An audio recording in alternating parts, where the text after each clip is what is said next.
Okay, Kevin, why don't you just start out by introducing yourself? Hello, everyone. My name is Kevin Machado. I am a Special Constable training instructor here at the Toronto Police College. That's not the only thing that I do. I am also a Zumba instructor and a dance instructor. I do teach at various facilities in volunteering. Um, yeah, that's a little intro to me. I love that. Kevin, we're going to have so much fun in this conversation. I'm so pumped about this. But first, okay, so you're saying you're a Toronto Police Special Constable, training instructor, you're a Zumba instructor. But from what I understand about your past and previous conversations we've had, I can't imagine you would have envisioned this life for yourself when you were a little boy growing up in Toronto. So just let's go back to itty bitty Kevin. Tell me about your Yeah. upbringing. Yeah, so I definitely did not envision myself in the position that I am today. So in the beginning, in my younger days, in elementary and high school, I was not doing very well in school, did not connect a lot with my peers or teachers. I did not have a sense of, how should I say, a community. I did not feel motivated to go to school. Both my parents were immigrants. And they had to work really hard. They worked 2, 3 jobs. So schooling for me wasn't necessarily a priority. The priority was having food on the table and ensuring the mortgages and bills are being paid. Um, so that was that for my elementary and high school days. So in grade 11, I decided that, you know what, maybe school isn't for me. Maybe I'll go into a trade, or maybe I will just continue on what my parents are doing. My mother is a janitor and my father is a construction worker. And I was like, you know what, maybe it's not so bad. So my father and mother, they strongly encouraged me to continue on with school and the importance of education, especially in Canada. And that's one of the reasons why they came to Canada, was to give their family a better opportunity versus back home. And I ended up working with my dad in grade 11 for the summer term, because I decided, you know what, I don't think I'll complete grade 12. I'll just slide through the courses and whatever. I wasn't motivated at all. And after working with my father for 2 months, that was definitely a wake-up call. And I definitely decided that school is for me now. What did And you do with your father? Like, what sort of construction work were you doing? so it's waterproofing. So it's Okay. a lot of work. So you're basically excavating, like we were doing pretty much commercial buildings. So if there's like a leak in the building, we would excavate that area in order to patch the leak. So we were excavating anywhere from like 6 to even like 15 feet. Wow. Right. And so it was a lot of work, and then a lot of scaffoldings, a lot of concrete work. And yeah, it was a lot of hard work, consisting of a lot of labor. And Okay. just the fact that you have to get up from bed at like 4 a.m. and I wouldn't go to bed until like 9, 10 p.m. Wow. Right. And my father, he's very rigid in his schedule. So you best believe I'm up by like 3:45 in order to be out of the house by 4:30. So This yeah, must that have was given you a whole new perspective on your father too, and the work that your mother does. 110%. I worked alongside my father and my mother. I did cleaning as well. Mm. Growing up, that's how I was able to save money to go to school. So that was definitely a challenge in itself. And you know what, even until today, like I look at construction workers and janitors and I'm like, wow, like that's hard work. Like Mm. I give praise and thanks to all the service workers, because it's definitely not an easy job. You think they're just wiping a table, you think they're just putting the garbage out. No, it's a little bit more than that. Mm. So I was very thankful for that opportunity, and that opportunity led me to where I am today. Mm. Thankfully, I went back to grade 12 and I got great marks to the point that I got a scholarship to Wow. attend the University of Guelph, where I obtained my Bachelor's of Applied Science in Justice Studies. And so within 4 years, I obtained my undergraduate degree from the University of Guelph and a community services diploma from Humber College. It was a combined program. So to wait. So you went from almost high school dropout, working construction and cleaning with your mom, to getting a scholarship That's and exactly it. getting your degree. Like, how does that happen? I know what changed in your mind where you realized you needed education, but tell me, like, what was that grade 12 year like for you? How were you able to like hit it so hard, bring your grades up so significantly? I think it was more so me always thinking back to when I worked with my father and the hard work and dedication it took and the little to no money you'd get. Like, it's not all about money, right? But at the same time, like, you're getting up at 4 a.m., you're coming home at like 8, 9 p.m. By the time you do your lunch, you shower, you get ready, like there's no life there. And I saw the hard work in that. And I'm like, you know what? It's not just that. I didn't really gain any fulfillment from that. Like that that assisted me in gaining a perspective. What do I want to do with my life? I want to be able to help people. I want to be able to pretty much cultivate a sense of community in whatever work I am doing. And that's why I'm like, you know what, if I want to do something with my life, I gotta start from scratch. And that's fixing my errors that I did in high school, and bring my marks up. And thankfully I did that. And at first I was considering going to York for dance. Mm-hmm. I'm like, you know what? I want more of a purpose in life. I want to be able to help people, motivate people. And when I saw the program, the Justice Studies at Guelph Humber, I'm like, you know what? That's more me. And I went into that and I graduated the program. It was fantastic. I ended up gaining a lot of experience within the university and college by obtaining a work study position. So throughout my 4 years, I worked at the school and I gained experience from the student success and engagement department all the way to the academic success center. And I also taught classes in athletics. I joined the Good Deeds Club, which is a volunteer organization that was created by students to just promote well-being and just happiness around campus. We would give like random hugs to people if they were comfortable with it. We'd create community events like come and create a stress ball. So we'd have balloons, we'd fill with rice, just like little things like that. When I look back is the reason why I'm here today. Okay, And but wait, I have so many questions for you. Like you've mentioned so many things and I know we're eventually going to get to all of them, but first, why justice studies? Like what was it about justice? I know you said you wanted to help people, but at that point, were you thinking, I want to be a police officer? Like where was your mind at? yeah, I was thinking I definitely want to be a police officer, or I was even thinking to go into law school. So one or the other. I'm like, you know what? Justice Studies is the perfect program because you're getting a balance of both. And for second year, I had to decide if I wanted to go into police foundations or community services. And so I kind of thought about both of them. And I'm like, you know what? I'm more into community services. So I went into community services, learned a great deal about community services, community building, how do you build rapport with community. So I went into that stream and it was amazing. I learned a lot. I created a great network of people. And that's one of the reasons why I chose that program, because I was unsure. Do I want to be an officer? Do I want to go into law school? I wasn't really sure at that time. When I graduated university, though, I was given the opportunity to work at Humber College. So I ended up working at the financial aid office for about a year and a half part-time. And then I was given the opportunity to be an operations coordinator at the residence at Humber College. That was a full-time position. And then once I saw the special constable position at the Toronto Police Service, I'm like, okay, that's a way to wet my feet to see if I really want to go into the police constable route. So I ended up applying, going through the process, was successful. And now I'm here after 2 years and a bit.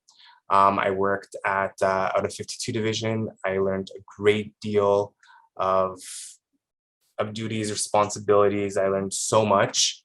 And from then on, I was given the opportunity to be an instructor here at the college while I was doing my master's at the University of Toronto. And then people watching this are like, wait, what? Masters? Now we're talking about, okay, wait. Okay, wait. We're going to get to that. Tell anybody who's watching this, what is a special constable? What were your duties at 52 division? If somebody sees a special constable out on the road, what are they there to do? Yeah, so special constables, we are pretty much able to assist with priority 4 calls and up. So anything that considers like a gun call, domestic, sexual assault, we won't deal with those. The police constables deal with those. So we'll deal with anything from a canvassing detail, pick up property. We will help out with missing persons. We help out a lot in regards to the background investigation. We help the detectives in canvassing video footage for ongoing investigations.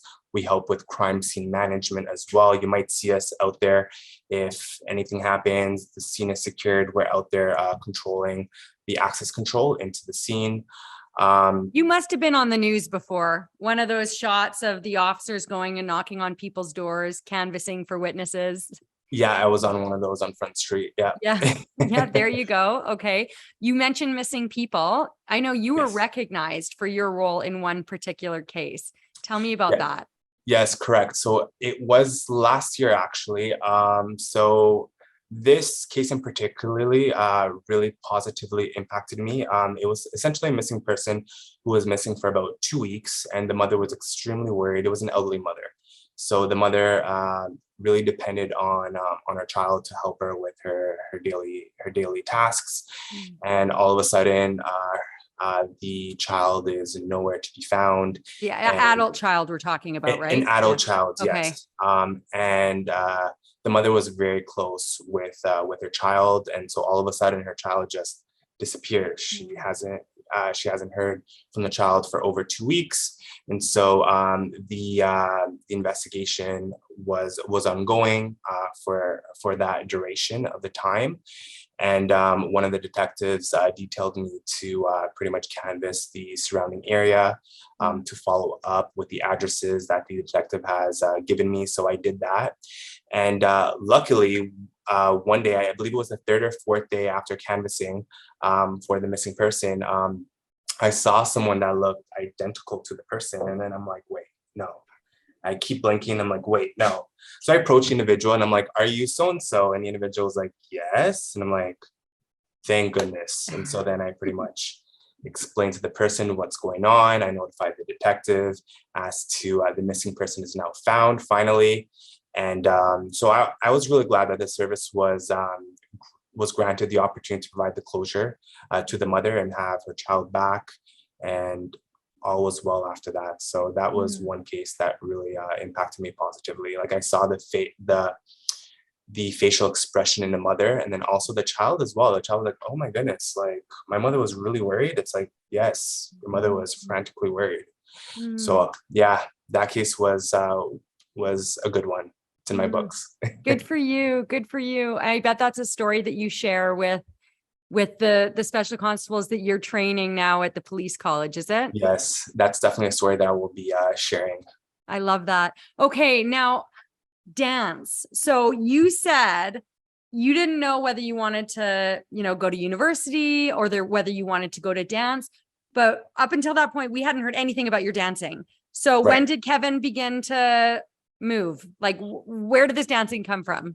So Kevin loved dancing ever since he was in diapers. So ever since I was small, any music that would go on, you would see me kind of, groove to the music, dance. And I started creating more of a passion as soon as I turned 15, 14, 15, when I joined a gym and I did my first Zumba class.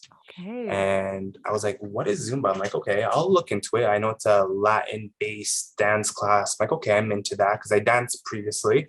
So I'm like, okay, let me look into that. So I went to my first class, and after that, like I just fell in love. The opportunity to dance and instruct and just change people's moods and see them come in with like a sad face, and all of a sudden they're like so happy. It's just amazing. So that was what made me go into instructing, especially for the dance aspect, the Zumba instruction. And I did do a few salsa classes, merengue classes, bachata, Afro-Cuban. I did a lot of those classes up until last year, from 16 to now. I still continue to learn different rhythms, engage with different cultures. I love learning the different rhythms from cultures.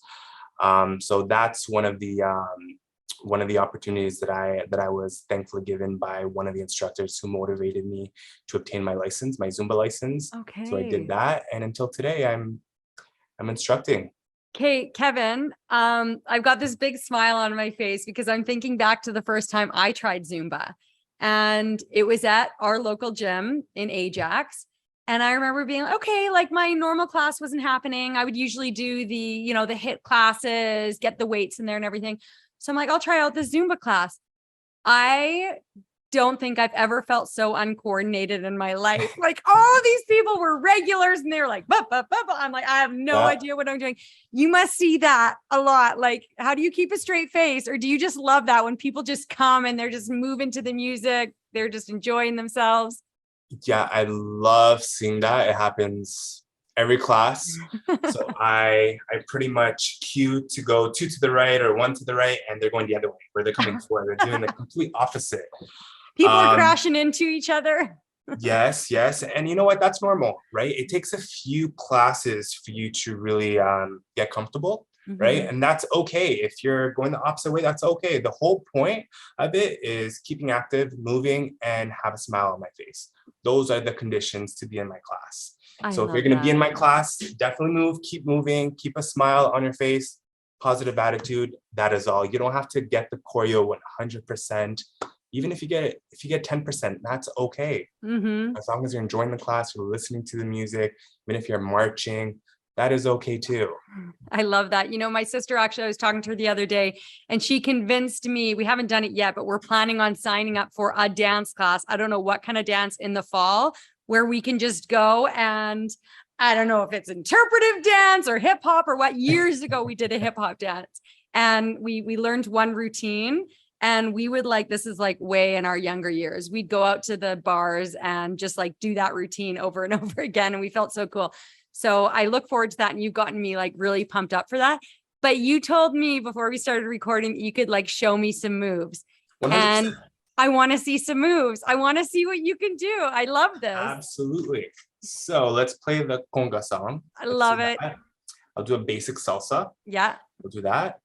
Ready? Yes. Ready for the show? Okay. I don't think I'm going to be able to contain myself. This conga song is, my husband knows if he's watching, it is it gets me moving. I love it. So you go, I'm watching. Does that mean you're joining me? No, I'm still wearing comfy pants. I don't know if this is got it. Okay. on camera. No problem. I will demonstrate. Okay. Ready? Yes. Okay, let's go. All right. I'll do it from the seated position.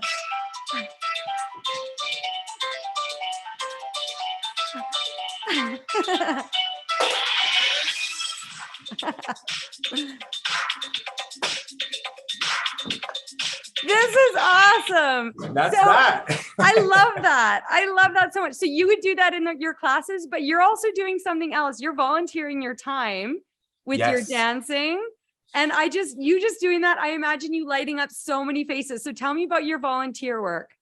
Yeah, so pretty much right now, currently, I am volunteering at the Beverly School, which is a school in the 52 Division District. So that is a school that pretty much delivers educational services to those students with developmental or physical abilities in the downtown area.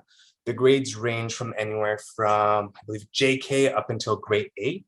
And there's a lot of educational assistance in each class in order to support the students.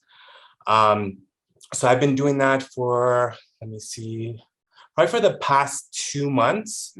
And I'm maintaining the relationship with the principal there, and I'm expected to pretty much continue the relationship and the rapport building with that school going forward. So I will actually be there this week. So that will be my 3rd time there in the span of 2 months.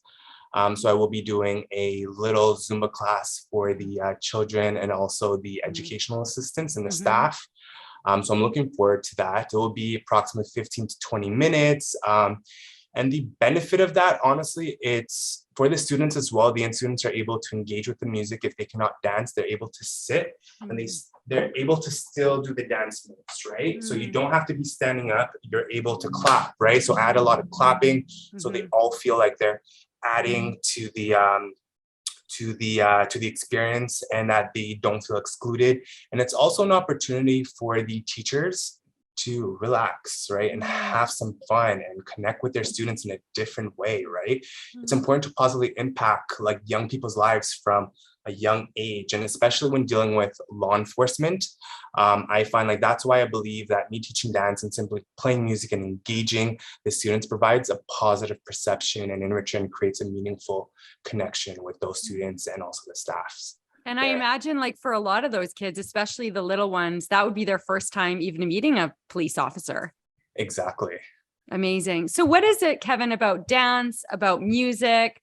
What do you think it is? Like, how is it so effective in bringing people together, getting people, I mean, moving, that seems obvious, but what is it about dance and music for you? That's a great question. The one thing that I believe deeply is that we as humans, like we have a lot of things in common, but the one thing I believe we have in common is music. If not music, dance. So no matter your background, your age, your ability, your experience, we all love music and dance. When we're driving, we listen to a song, we're just, grooving to the song. Or if we're at a party, we hear some music, we're just grooving to the song as well, right? So I believe that that is something that I find that myself as a special constable, as a law enforcement officer, I'm able to bring that in and connect with people in a more meaningful way by having something in common, right? As we know, the narrative of law enforcement officers tends to be more of on the negative side than the positive. And that's something that I really want to change. I want to change that narrative by engaging with the community, building trust, and getting to know them better by sharing my passion in music and dance. What do you want people to know about the work you do, about police officers, about Kevin Machado? Yeah. So for myself, like I think my main focus is building community relations and ensuring that community members trust the service and know that we are there for them. We're not only there for them for the bad, we want to also be there for them for the good as well. So we're not only there for the community to respond to emergency calls, we're also there to build relationships, rapport, in order to strengthen our bond with the community. So again, right, that is one thing I find that we have in common, music and dance. So that's why I bring that into my everyday life, right? If I'm going out into the community and I know that I'm going into a place where I'm able to play music and dance, I will do that, especially if I'm volunteering at the Beverly School, right? I'm going to do that. There's obviously a time and place for music and dance, right? Not every situation you're able to. You're not dancing your way from house to house when you're canvassing for witnesses. Absolutely not. What perception will that play, right? The music may be in my head, but I'm not gonna be portraying that out there. But Kevin, like, why is that so important? Like you said, you want people to know that police officers are not just there for the bad, they want to be there for the good times too. But a lot of people might think, well, we only need police officers for the bad. We just want you to keep us safe. We just want you to come when we need you. Why do you think it's important for those positive relationships to be built as well? Community, right? They're like, police officers are not just there to pretty much go out and respond to those horrific calls. Like they're there, like we want to create a meaningful relationship with our community. We want to get to know our community, right? Like, and that in return, right, creates a sense of community bond building, and it allows our community to be more comfortable as well with us, right? Like I remember for myself, I'll speak for myself. When I was in elementary and high school, I would see a police officer and I'd be like, oh my goodness, I'd be kind of scared, a little bit scared. It's like, if they're here, it must be for a bad reason, right? If they're here, something must have happened. So I would love to change that narrative. It's like, just because officers are in the house, are in the school, are walking through your neighborhood, are checking in with store owners, it doesn't mean something has gone wrong. It means that we are essentially going in, we're making our presence known, and we are ensuring that we are there for you no matter what, the good, the bad, and we want to create meaningful relationships with our team. Did you have siblings growing up, Kevin, or was it just you and your parents? You had mentioned your grandmother, I think, before we started recording. Who did you grow up with? So good question. So my sister, I do have a younger sister. We are 13 years apart. Oh, wow. So she's a teenager now. Mhm. But so yeah, we did grow up together. So basically when I was 13, that's when my sister was born. Mm. And so that pretty much left a big age gap. But when I was growing up, I was pretty much raised by my grandparents and my aunt, also my parents as well. But I Mm. was always with my cousins, two of my cousins that I love so dearly. Mm. So I grew up with them. We went to the same school. Which school? Where did you grow up? Where in Toronto? So first I went to James Collan. Where's It's in that? Jane, and it's south of Jane and Dundas. Okay. Yep. So James Cullen, and then I transitioned to St. James. Okay. Um, so it's literally Jane and Dundas. Yeah. And then our last year, so for my grade 8, unfortunately, my parents decided to move to Brampton. And Hmm. so a month after starting grade 8, I actually transitioned to Brampton and I started at a new school, Our Lady of Mm. Fatima, in Mm-hmm. Brampton. So that was a big change, getting Mm-hmm. to know different people, creating different friendships, and missing, those people that you created a bond with, right, in Of Toronto. course. That was a big change for me. You said so you told me that your parents are immigrants. They're from Portugal, right? Yes, correct. And I love that because like we spoke a little bit of Portuguese together before we started recording because my husband's from Brazil, but you don't speak Portuguese fluently, I don't think, right? But you told me how your grandma, like she would only speak Portuguese with you, right? Yeah. So that's how I learned Portuguese. So I actually do speak fluent in Oh, you Portuguese are? and Okay. Spanish.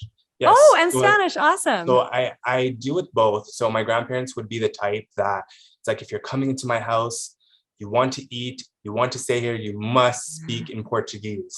And so I learned throughout the years, and thank goodness that has helped me tremendously, even on the job as well, Mm-hmm. in translating. I've translated for so many people already Mm-hmm. in the span of 2.5 years. And Mm-hmm. also Spanish as well.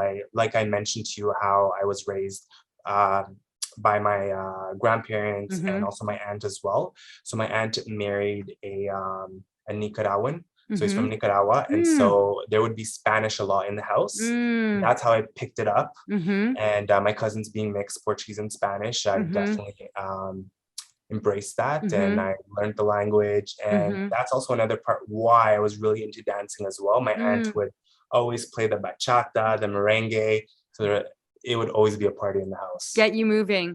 Talking about like being in the community. And I know you said you worked in 52 division. That's not quite Little Portugal, but there's so many, there's such a big Portuguese, Brazilian community, Spanish speaking community in Toronto. What did that mean for people when you're out in the community and they maybe don't speak English and suddenly you start speaking their language? Like, what does that do for people when they realize that they can communicate with you in their own language? It makes them feel heard, right? Because sometimes they feel like, with the language barrier, right? And with me having family members, including my parents, that their English is not 100%. Sometimes the way they communicate in English is not entirely what they're meaning or wanting to say. Mm-hmm. And so with me being able to translate and communicate with them, it provides a sense of relief. It provides a sense of, I'm actually being heard and I'm going to get my point across, and there's no missing information there. So that's one of the things that I've noted throughout my career here at the Toronto Police Service. Yeah, it's such a great way to take those barriers down. Hey, like language can be such a big barrier. Okay, so going back to your education, first, just the fact that you graduated from high school was a huge deal in your family, right? Correct me Yes. if I'm wrong, but you were the first person in your family to graduate from high school. Is that correct? Yes, correct. So, like, what did that mean to your parents to see you walk across that stage? They were just relieved, really. Like, I could remember like the tears going down my mom's face and my father as well. It's like, wow, like you're going to make yourself into someone. You've reached a milestone that I wasn't able to reach. Like my mother, for instance, when she arrived in Canada, she was 8 years old, still Wow. small, and she wasn't able to complete high school, unfortunately. She attended grade 9, but she did not complete it due to the fact that Kevin was born. And so she, Oh, wow. So she was a yes, very young young, mom. very young, and also my Wow. father as well. So I did have young parents. And I'm thankful for that because honestly, my mother and father, they are my best friends. And it's great to have that rapport, that relationship with your parents. So that's something that I really cherish and value. Yeah. So this, like that is just, it's so heartwarming to me because I think about a girl, like your mom was a girl, not yet a woman, in grade 9 and having a baby. And for her and your dad to step up, and how you've described how they have worked so hard to give you a life, to make sure that you can make it further than they did. Like that is remarkable to me. Yeah. That a couple of teenagers could create that sort of life. Yeah, it was a lot of pressure. I found, especially when I wasn't doing well in school, I felt a lot of pressure. I'm like, wow, like my parents gave up so much for me. And it's like, I'm not really reaching their expectations, or I'm not providing them what I should be providing, right? And so for now, like me just, reaching the milestone of obtaining my master's degree, it's like I'm beyond words, right? It's like, it's like the greatest gift that I could give my parents. And they were like so happy. Like I just saw the look on my mom's face. It's like she had that sense of calmness. It's like, you know what, I did it. I know my son and my daughter, they're going to be okay. So it was a great So tell me feeling. about your master's. What is your master's in? When did you start it? What even made you want to go that extra mile in education? Yeah, so I started in 2018 fall at the Oise campus at the University of Toronto. So I was in the Master of Education, Adult Education, and Community Development program. The reason why I went into that program, to be honest, I didn't really have much of a clue. I know I wanted a master's degree in something. I was considering a master's in business administration, a master's in criminology, a master's in law, or whatever. But then when I looked into the Master of Education, I'm like, okay, it's broad. I love teaching. I love instructing. At Humber, I facilitated a lot of workshops. So I really enjoyed the satisfaction of being able to assist people and being able to provide new knowledge to people. So that's one of the reasons why I chose that program. And I chose a program as well in order to help me advance in my career. And most importantly, obtaining tools, right, that are needed to engage in our community. For instance, one of the courses was a 2S LGBTQ course, right? That course dealt with career intervention tools for community organizing, right? So that course in itself provided me with a lot of knowledge and provided me with a lot of ways to interact with the community, and me being a part of that community as well. That really helped me hone my skills in how to approach and how to deal with that community in itself. And also the another course that really stuck out to me was empowerment work with the disenfranchised, right? And especially within our field, we're going to be dealing with people from a variety of backgrounds, variety of experiences, lived experiences, right? So I wanted to kind of be equipped with as much tools as I can in order to properly empathize with people and provide them support and encouragement. So I believe like that program was one of the reasons why I chose, because it was had courses from a variety of course contents, a variety of instructors that had a lot of experience in community work. And so that is one of the reasons why I chose the Masters of Education at U of T.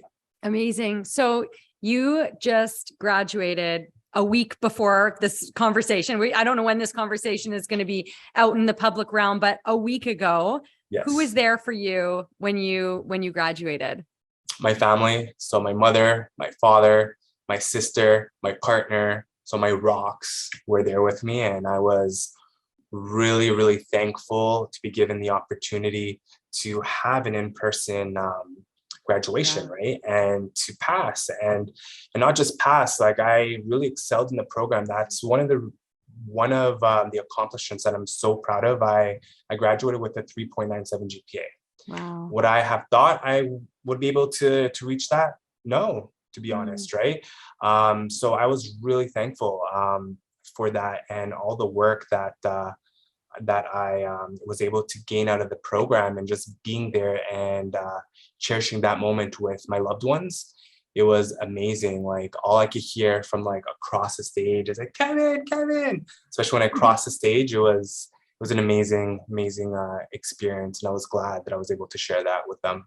Congratulations, Kevin. I'm Thank so you. happy for you. So what is next for you then? What is next? Do you want to become a constable one day? Do you have your sights set on something else entirely? You think you'll, ride out the rest of your career at the police college? Where can we expect to see you?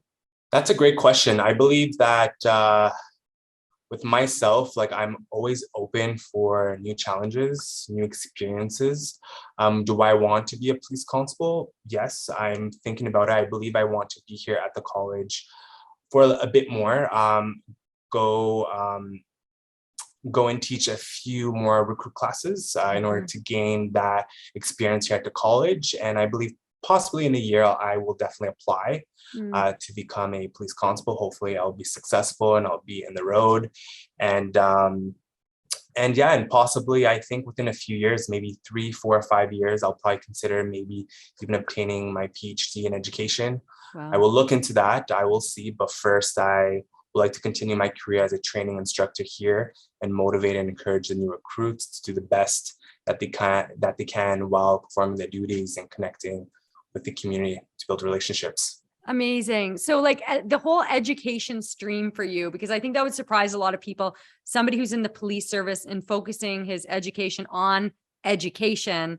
Like for me, it seems that all comes down to, like you said, community and also leadership. Like you seem like really somebody who would be a great mentor and just wants to see other people succeed. Is that fair to say? 110%, yes. Amazing. Yes, I love seeing people thrive. For instance, if I may, at Humber College, I volunteered for a program. It's called the YTP program. It's the Youth Transition Program. And that program essentially is it's youths from 19 to 29 who are at risk. And you're pretty much mentoring them. You're pretty much creating plans for them, lesson plans for them. You are seeing what do they want to do in their life, and you're trying to encourage them to enter to the post secondary stream. And so I found with that work in itself, like by motivating individuals, I felt a sense of accomplishment, right? I felt really good about myself and also about the people that are striving. So when I see a student come in, they're at the rock bottom. They don't know what to do in their lives. They know they have to do something, but they don't know what. We are there to pretty much make a lesson plan, see what skills they want to work on, see what career opportunities they would possibly like to go into. And so by having that experience, I was able to definitely come to a conclusion that helping people is my main goal. Whether it's in education and policing, in dance, in wellness, in fitness, in anything. I definitely try my best to help people reach their goals. I think that it was one of your supervisors who suggested you have this conversation with me to talk about dance, right? But look how many other layers we have discovered from you. Like you're just a remarkable person. Was there anything else that you wanted to discuss today that we haven't touched on? Anything else you want the public to know about you, or like I said, policing, anything like that? Yeah, I think we pretty much discussed everything. Again, like my main focus and where I am in life and in my career, whether in my career or personal life, is my main focus is to build community relations, right? And to ensure community members trust the service, trust me, put a face to the uniform as well, right? Because we're always so quick to judge. It's like, oh, it's someone with the uniform, they don't care, they're not going to listen to me or whatever. It's like, no, we're there to listen. We're there to empathize with the individual. We're compassionate, right? We're there to build trust. We're utilizing our emotional intelligence, right?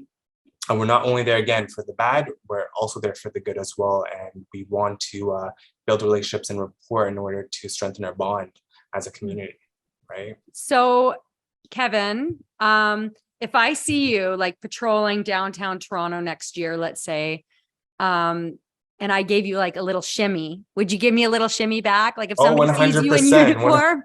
100%. People, do not be scared off by the uniform. Kevin will shimmy in the uniform, on the dance floor, wherever. I love it. Exactly. Thank you so much, Kevin, for sharing a little bit of yourself and your family with us. They sound like just absolutely remarkable people. And yeah, just thanks for your time today. Thank you so much, Tamara, for your time, your initiative as well. I'm very thankful for the opportunity, and I look forward to connecting with you. Absolutely. I'm sure we will again.